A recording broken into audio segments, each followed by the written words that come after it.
Itinatanggi ng nurse ng National Kidney and Transplant Institute ang paratang na siya ang mastermind sa nabistong Kidney for Sale scheme sa Bulacan. Isasapina naman ng NBI ang 3 doktor na dawit din sa issue. Saksi si John Consulta. 3 doktor ang ipapasupina ng NBI kaugnay sa Kidneys for Sale scheme na nabisto sa San Jose del Monte, Bulacan. Pinangalanan umano ang mga doktor na dawit sa pag-oopera ng mga nagbebenta ng bato. Kung may knowledge ang doktor about the syndicate, may mananagot siya. Pero kung yung isang pasyente na yun at tapos eto may magdodonor, walang knowledge ang doktor, in good faith siya. Nag-perform lang siya ng kanyang trabaho. Isa sa pinagtutuunan ng pansin ay kung may mga sangkot sa Kidney for Sale scheme na mas mataas pa sa nurse na itinurong mastermind sa krimen. Ayon sa National Kidney and Transplant Institute, empleyado nga nila ang nurse. Pero hindi raw siya head nurse, taliwas sa paunang impormasyon mula sa NBI. Hindi po siya head nurse, iko-correct lang po namin yon. Siya po ay staff nurse namin dito sa National Kidney and Transplant Institute. Siya po ay nagkatrabaho sa amin ng 23 years na.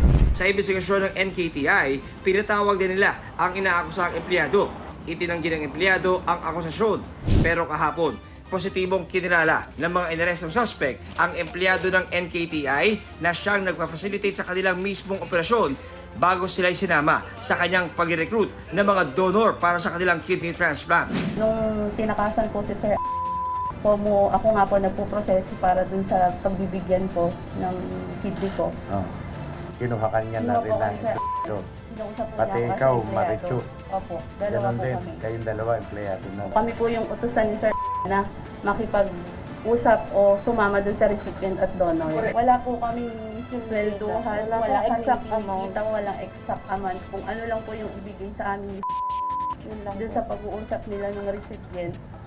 Kung may matira po na 20,000, yun po pinaghahatian po namin bilang suporta po dun sa pangkain po namin. Kayo po yung nagpapa-match ng mga dugo? Kasama po yung recipient, parang ano lang po, assist lang po ang assist ginagawa ang namin. nangyari. Kasi yun po ang, kung ano po yung naranasan namin, yun lang din po yung sinasabi namin dun sa donor. Saan yung ginagawa yung blood matching? Sa hospital, pwede pong sabihin ng hospital. Okay. Pero city lang po. Basta QC, opo, QC lang po. Lahat po QC. Ayon pa sa suspect, kilala nila ang empleyado ng NKTI dahil linggo-linggo raw nila itong nakakasama. Nakakasama po namin siya weekly. Pinapakain po kami sa isang restaurant. Parang banding po. With the donors po. With donors na nakasama po namin.